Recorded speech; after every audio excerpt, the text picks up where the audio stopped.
What's going on, guys? Matix2 back here today, and we're back with huge stack. Okay,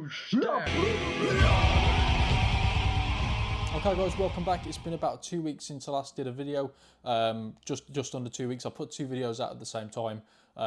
Work's got a little bit busier, so I've been doing a bit more hours at work. So that's the reason I've not made a video. But yeah, we're back with a new huge stack of Blu-ray update and also vinyl. So I've dipped my toes into vinyl, and man, it's got expensive. So yeah, first we're going to go through the Blu-rays that I've picked up. This is mainly Criterions, also a Master of Cinema release in there as well. So yeah, let's get started. So first up, we have a trilogy of films that I've been wanting to see for a very, very long time. I've known about them for years. I've just never really had the opportunity to watch them, or found the time to watch them, I should say. I watched this trilogy last weekend. So I watched one on the Saturday and I watched the next two on the Sunday. And that is Richard Linklater's The Before Trilogy. I absolutely adored this. I thought it was absolutely fantastic. Such a brilliant, true-to-life experience of love and the feelings around that, and just how it can develop over the years and also digress. I think Before Sunset is probably my favourite. I just love the fluidity of that film, the way it just flows. It's just literally a conversation that's ongoing throughout the film. That is kind of similar in the first film as well, but this one I just feel like it's just more elevated because we already know the characters at this point, and that sort of background love is already there, and that kinship is already there. So I really, really love the chemistry between these two.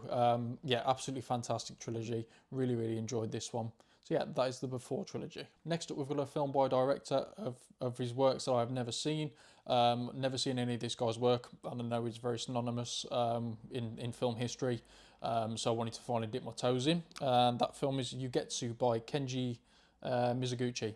I know there's a very long out of print and very expensive Masters of Cinema box set of his works. But yeah, this was on the Criterion collection. I saw this in HMV about a month ago actually, and I've read the back of it and I really like the look of it. Sort of a Japanese ghost story, I believe. But yeah, but last time I went, it was out of stock, so I ordered it online and it came a few days ago. So I haven't watched this one yet. But yeah, really nice digipack edition.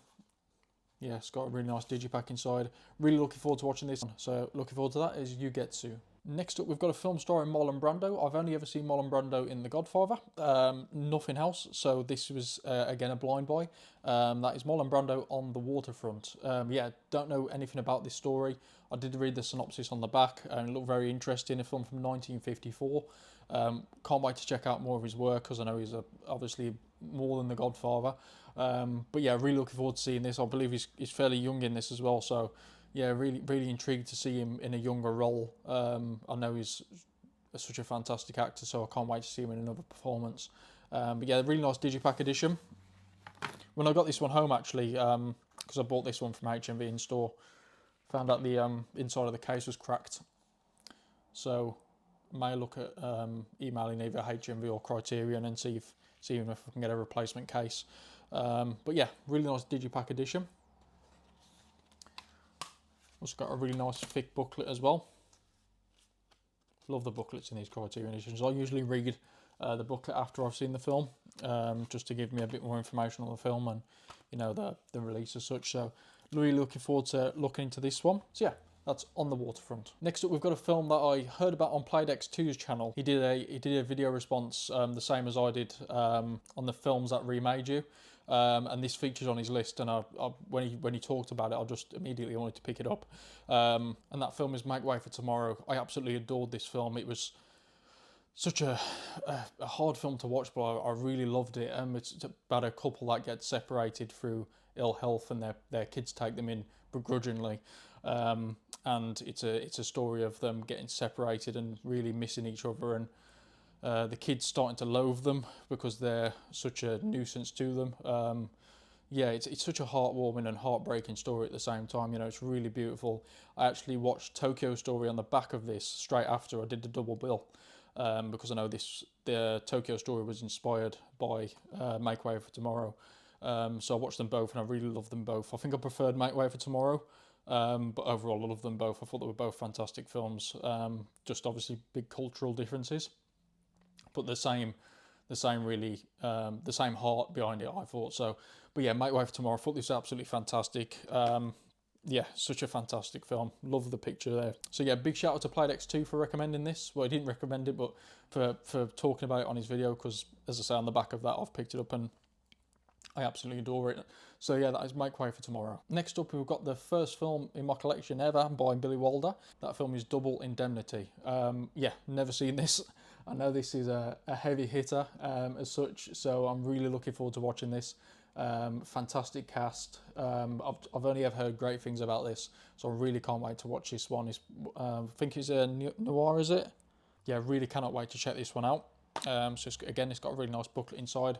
I almost sprung for the 4K Criterion from the States. However, being that the Criterion collection are now starting to release 4Ks, I'm fairly confident they might release this in the UK in 4K because they've got the rights for it, obviously, at the moment. So, yeah, fairly optimistic that they may release this in 4K, so then I'll upgrade the UK version instead. It doesn't matter because they're region free, but just easier to get the UK version because it'll work out cheaper. But yeah, really cannot wait to watch this one. So that is Double Indemnity. Next up, we've got a film that I've wanted to see for a very, very long time. One of my favourite films for a long time was The Shawshank Redemption. This film features in The Shawshank Redemption, and that is Rita Hayworth is Gilda. Yeah, cannot wait to check this out, and I love that pink spine. It just looks so great in the collection. But yeah, it looks great with all the spines lined up.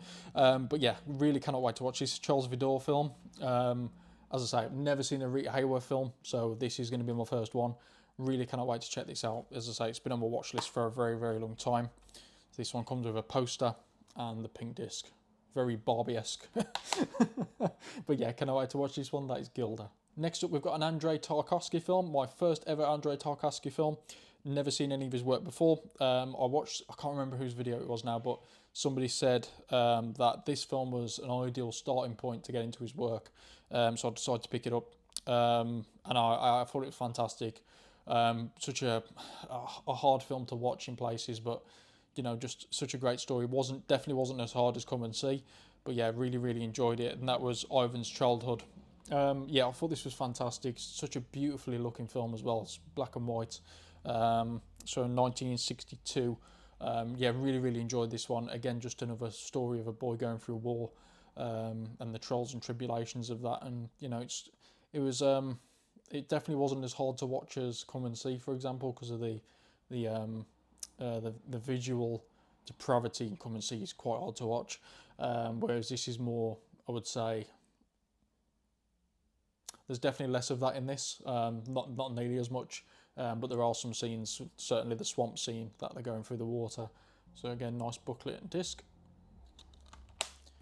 So yeah, my first Tarkovsky film down, so that's Ivan's Childhood. There is a running theme throughout this video. I've picked up a lot of directors' works for the first time, and you know, they're some of the most critically acclaimed directors there's ever been, so there's a lot of stuff out there that I haven't seen. This is another film from a director of films that I've never seen before. That is a film by Hal Ashby, and that is Being There. Again, I heard somebody else talk about this I can't quite remember who talked about it. I've been watching a lot of people's videos. But yeah, really looking forward to watching this. I've heard the ending's a bit subjective as to whether people like it or not. But yeah, I'm really looking forward to seeing it. As I say, I've never seen any of his work. So yeah, really looking forward to checking this out. Again, nice booklet and disc. So yeah, that is Hal Ashby's Being There. Again, another running theme here. Next up, we have a film, again by a director of, I don't believe I've seen any of their work. It's a film by Amy Heckerling. Amy Heckerling, I believe. That is Fast Times at Ridgemont High. Absolutely adored this film. I thought it was absolutely fantastic. Like an 80s American Pie. Really, really loved this. I thought it was brilliant. Such a stacked cast in this as well. You've got Jennifer Jason Leigh, Sean Penn, Phoebe Cates, Robert Romanos. Yeah, just such a fantastic cast. I think there's also a young Nicolas Cage in this, although I did miss it the first time. I actually went back to have a look. But yeah, I thought it was absolutely fantastic, man. Love this film. I thought it was brilliant. So yeah, great release. So on the back of this, and I want to go back and watch Richard Linklater's Dazed and Confused. Never seen that film. So I'm probably going to pick up the 4K Criterion from the States, because I think the Criterion in the UK is now out of print. So I imagine they've lost the rights for that, so they don't think we're going to get the 4K for that. Maybe, we'll see. But yeah, that is Fast Times at Ridgemont High. Love this film. Next up, we've got a film from 1983. That film is The Big Chill. Yeah, really love this one. This was almost it's a film shot over a whole weekend of a bunch of friends that come back together for a funeral of a friend. Really, really emotional story. You know, quite funny in places as well and charming. But it's just a really nice story of just friends reconnecting and just unhashing old scars and stuff like that. So really, really enjoyed this one. I thought Glenn Close in this was fantastic. But yeah, really great performances by all. So really, really enjoyed this one. Again, disc and booklet. So yeah, really, really enjoyed this one. I picked this up from Vinted for I think about £10. I think that was posted as well, so I think it was actually about £7 I actually paid for it. But yeah, really, really love this one. That is The Big Chill. Next up, we've got a film by John Hughes, a film that I have seen. I haven't watched it since I bought the Criterion though. That is The Breakfast Club. I remember loving this film. I've only seen it the once, so I definitely can't wait to revisit this one. It's been a few years ago since I've watched it. But yeah, I remember loving it. Just a great story of 5 outcasts all sort of coming together and, you know, hashing out the days of detention and stuff like that. Really, really enjoy this one. As I say, I can't wait to revisit it. Again, just picked up the UK one. Got a feeling that we may get the 4K Criterion in the UK, so I didn't bother importing the US one. But yeah, nice booklet again and disc. Fantastic film, obviously synonymous with the 80s. It was the 80s, wasn't it? Yeah, 80s, of course. But yeah, sort of in the same vein as Fast Times at Ridgemont High without the... that is The Breakfast Club. Okay, that completes the Criterions. The final pickup was a pickup from Eureka, Masters of Cinema. It's the new 4K release of Touch of Evil. Again, another director's works that I haven't seen, the great Orson Welles. Never seen any of his work, so really cannot wait to check this one out. From what I've heard, it's a beautiful transfer, and it's probably going to be the best way for me to ever watch it to begin with. So yeah, really cannot wait to watch this. I know there's 3 different cuts on this. So we've got the theatrical version, the preview version, and a reconstructed version. So yeah, really cannot wait to watch this. A beautiful release as well. So really nice hard box. And of course, we've got the fantastic book, which is really thick. I still remember the steelbook of this coming out at the time. So yeah, really thick booklet. And then, of course, we've got the 2-disc 4K set. So yeah, that is Touch of Evil. Really cannot wait to check this one out. And finally, I've started a new collection. So I'll just give you a quick tour around it now.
So on the back of picking up my turntable and speakers, obviously I've had to buy a few records. I think I'm at 8 already. Some albums and some soundtracks. So I'm probably only going to sell the soundtracks because I think that's more movie related and more towards this channel. But yeah. So I was browsing eBay one night, and this is what kickstarted the whole thing. It usually does me, just browsing eBay kickstarts a lot of things.